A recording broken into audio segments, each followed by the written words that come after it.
Aujourd'hui, je voulais faire cette vidéo pour vous dire simplement de ne pas utiliser l'auto-entreprise ou la micro-entreprise pour pouvoir faire de la sous-location professionnelle et je vais vous expliquer tout ça juste après l'introduction.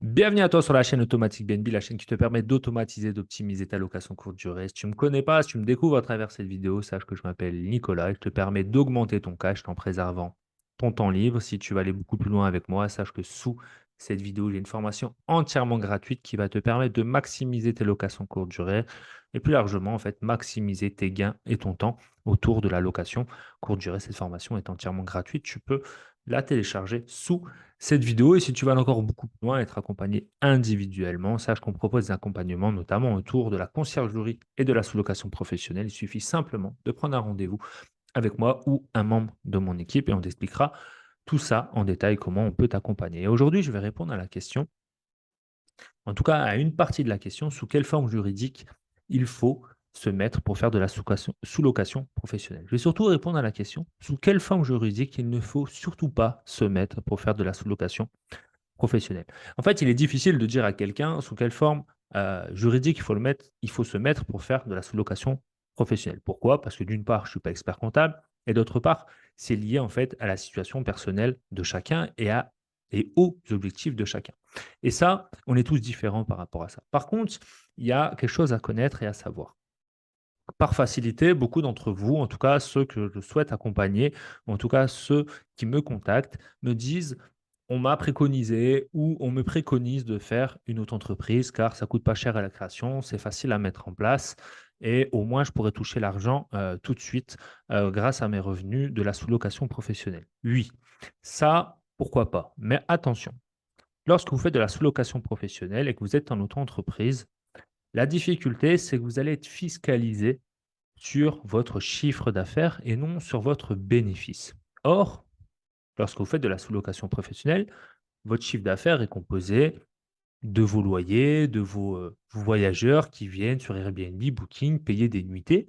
Et donc ça, c'est ce qui va composer globalement la majorité de votre chiffre d'affaires. Mais en face de ça, il y aura des charges, c'est-à-dire que vous allez devoir payer un loyer à un propriétaire tous les mois, vous allez devoir payer l'eau, l'électricité, le gaz, vous allez devoir payer des consommables, payer le ménage, etc. Donc il y a quand même des charges importantes en face de son chiffre d'affaires, de ce chiffre d'affaires que je viens d'évoquer.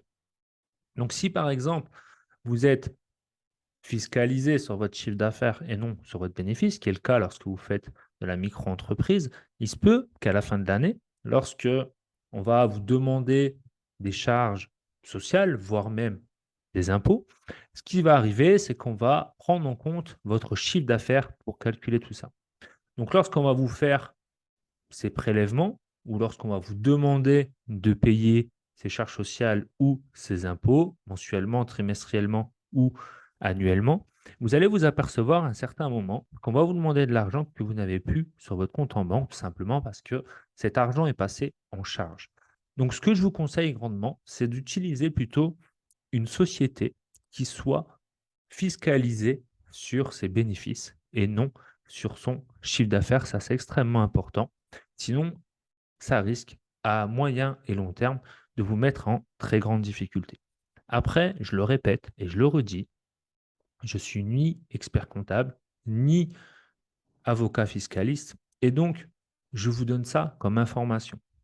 Mais en aucun cas, je vous conseille de créer une société sans prendre attache auprès d'un expert comptable ou auprès d'un avocat fiscaliste pour que la société qui soit créée soit au plus proche de vos besoins, de vos objectifs et de votre situation personnelle. C'est extrêmement important. Alors, c'est peut-être pas ce que vous voulez entendre lorsque vous regardez une vidéo sur YouTube, mais c'est extrêmement important d'entendre ce conseil parce que je vois énormément de gens créer des sociétés parce qu'on leur a dit sur, YouTube qu'il fallait créer telle ou telle société, mais les personnes qui vous parlent sur YouTube ne connaissent pas votre situation personnelle. Donc à travers cette vidéo aujourd'hui, je voulais juste vous mettre un point d'alerte par rapport à ça et un point d'alerte par rapport à la fiscalité qui est autour de la micro-entreprise, qui est fiscalisée non pas sur son bénéfice, mais sur son chiffre d'affaires et qui peut donc à moyen et long terme vous mettre en difficulté. Mais je le répète, la micro-entreprise, d'un point de vue légal, vous permet, si vous le souhaitez, de faire de la sous-location professionnelle. J'espère que cette vidéo vous a plu. Si c'est le cas, n'hésitez pas à la partager, à la liker, à vous abonner à la chaîne et surtout à mettre un commentaire sous cette vidéo. Sur ce, je vous dis à très bientôt. Ciao.